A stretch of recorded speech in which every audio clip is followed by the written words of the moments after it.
guys, so welcome back. So today I thought I would do a story time. There's a question that I get asked a lot, and it's why I don't drink alcohol. So I thought today that I would spend some time and cover that in this episode.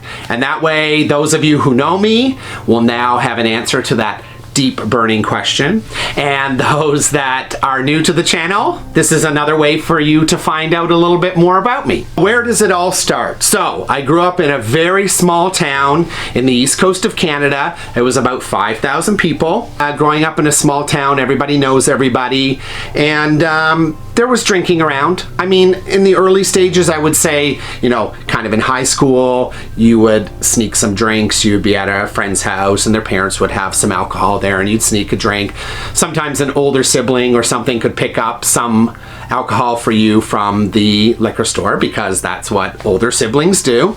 But in those early years for me, I never really felt that drinking was an issue. It really wasn't at that point. I rarely did it. I wasn't a big fan of it, so I didn't do it very often. Where things kind of started to change for me was when I moved to the big city. So I'm 19 years of age. I'm leaving my small town. I'm moving into the big city. I'm going to university. I'm now first discovering a gay bar. So this whole time growing up, I never had been to a gay bar. I did have a boyfriend when I was in high school, and that was really it, because I really felt like it was just him and I were the only two gay people in our town, that at least that we knew of. But so that was kind of my early gay interaction. But then, of course, when I got into the big city, now I can go out to the gay bar. And of course, part of going out to the gay bar is drinking. For me, which is hard to believe, but I was so shy. I was super shy. It was very hard for me to even make eye contact with people. Drinking was a great way to help relax you and make you feel more sociable. I started going to the bar, drinking some cocktails, dancing, meeting people, meeting a new core group of friends. This is all very exciting. Remember, I've grown up in this very small town and have really not had a touch of gay life. So this is all very exciting now. Dancing at the bar, drinking, and at that time you went out a lot. So Thursday, Friday, Saturday, even Sunday nights you would be out at the bar drinking. Then I got working at a coffee shop and met a lot of people through that, and then we would spend some time during the weeknights going out and socializing and drinking, and it was a great time. So again, I don't want to give the wrong impression. I wasn't drinking tons, but I was enjoying myself. Over time, my drinking problem escalated into being a binge drinker. Binge drinking is a form of alcoholism. So I could go 2 or 3 weeks without drinking. But then when I was ready to drink, I could really tie one on. So my memories of it were that first sip of alcohol I'd have, whether it was a beer or it was a cocktail. The first time I put it up to my lips and I had that first sip, all I could think about was how many drinks I was going to drink that night. It's the first thing that popped in my head. I have no idea why. So this continues on. This becomes my pattern of drinking. So I feel like, well, I don't have a drinking problem. But as I find out later on, is that binge drinking is also a form of alcoholism. I'm continuing that for a little bit. Pattern continues. I become a little bit more aggressive when I'm drinking. Not physically aggressive, but more verbally aggressive. So I might say something to someone that maybe was inappropriate, or I hurt someone's feelings. And then the next day is you trying to recall all of that because you drank so much, you don't remember the things you said. You don't know why your friends are hurt until they either A, they tell you about it, or B, they just don't. And then just apologizing all the time for that kind of stuff. And really, I didn't like that behavior. I didn't like that that alcohol would take control of me, and then kind of turn me into this person that I really felt that I wasn't. The last time I had a big hurrah, I had gone to a house party, brought some alcohol with me, and I only remember up till about 11 o'clock that night. I remember being there at the party till about 11 p.m. and then I woke up the next day at home in my own bed. Scary, pretty scary. I think that my alcohol problem had escalated so much to now that I was blacking out. So I'm awake, but have no memory of the incidences of that evening. I'm living with a partner at the time. I wake up in the morning and I'm like, wow, like the last thing I remember is I was at this house party and now I'm waking up in my bed. So what happened? So the story gets told to me of what happens that evening. So as I'm drinking, and then I black out, I'm told stories of dancing, taking my shirt off, swinging it around my head, trying to make out with multiple people that are there, out of control. And of course, I remember none of this. People are telling me this story as if they're telling me a story about a stranger. I have no recollection of this whatsoever. My partner at the time tells me when I get home, 2 people bring me home. These 2 people have been drinking themselves. And he was very surprised that these 2 people were able to get me home. They physically carry me up the stairs. They put me into bed. My partner tells me that I spend most of that evening dry heaving all night and vomiting several times. I wake up in the morning, I'm told all of these things that happened. Friends are calling me.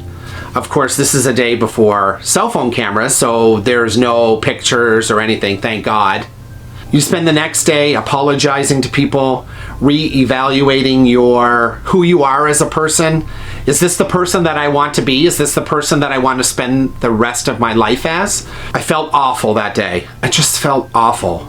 And then I felt awful the next day too. So I had drank so much that my hangover had now gone on for 2 days. I'm thinking at this time, this is not good. I have been drinking to the point that I blacked out.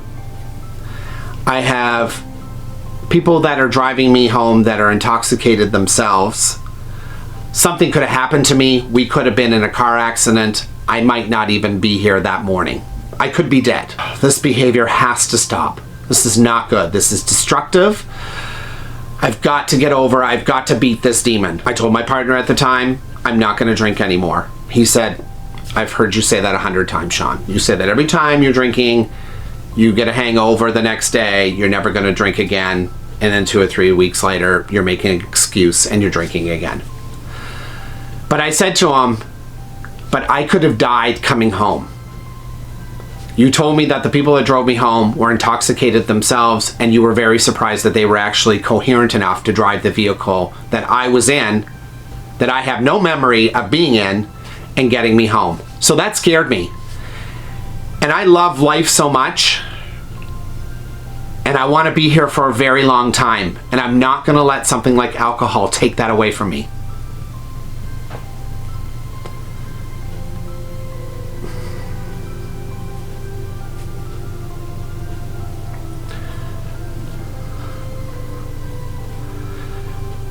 So I made a promise to myself that I was going to quit. This is the end. I can't have something like this control the person that I am. It turns me into someone that is not fun to be around, and that's just not acceptable. And that was 18 years ago, and I have not drank alcohol since. I mean, it's not an easy task. Not everybody can quit that way. I was lucky. I was fortunate. A lot of people have to go through an Alcoholics Anonymous program. A lot of people try and they fail multiple times to quit drinking. But something told me that, Sean, you can do this. You're a strong person. You have a strong will.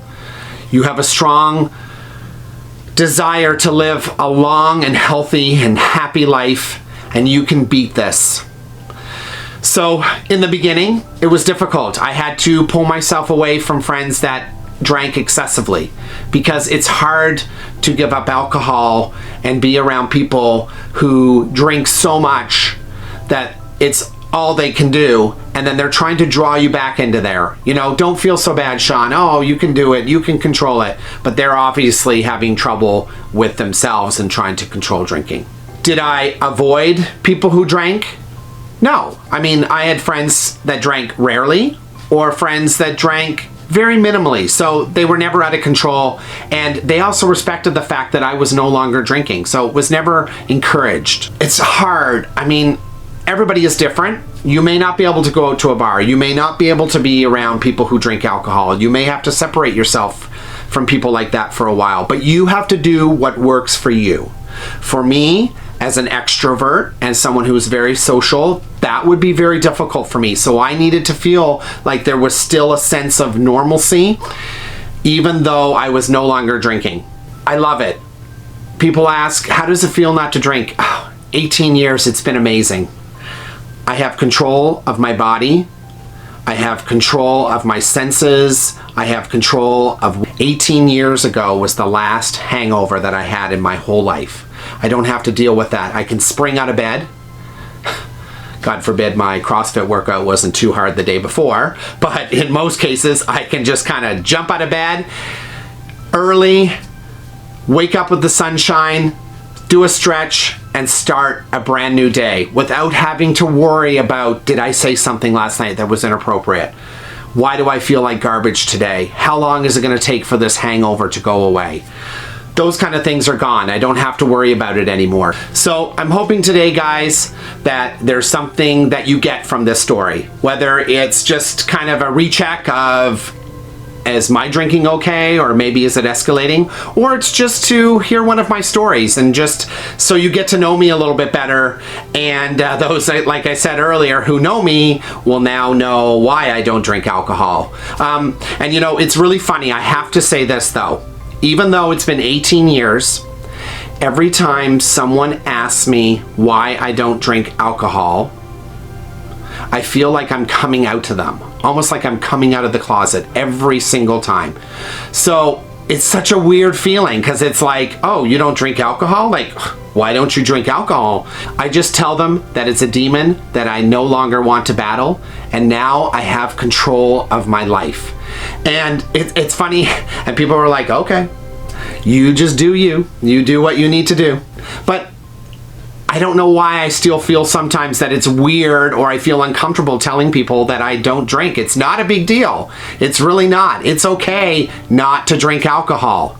So I'm working on that myself. I don't know why. It's obviously, I'm for some reason uncomfortable telling people that, and I shouldn't have to, because I feel like society puts so much emphasis on alcohol and drinking and socializing, and you can go out and actually dance on the dance floor without having a drink. Sorry guys, can't use that one all the time, because I don't drink alcohol and you'll see me always on the dance floor. But anyway, guys, I just wanted to share that story with you today. Feel free to leave any comments in the comment section below, whether you used to drink alcohol, or maybe just share something, a story, something that is important to you, or just a comment on what you felt about the video. And I love reading them, and I love to answer your comments. And guys, I want to say, you guys are some of the most amazing people that watch my channel. I feel so comfortable sharing these stories with you guys, always hoping that there's a message or something that you'll learn from it. So thank you for watching. So guys, if you have not subscribed to my channel, please click the subscribe button. Also, please follow me on Facebook and Instagram at Sean's Magical Odyssey. And we'll see you next time. Stay golden.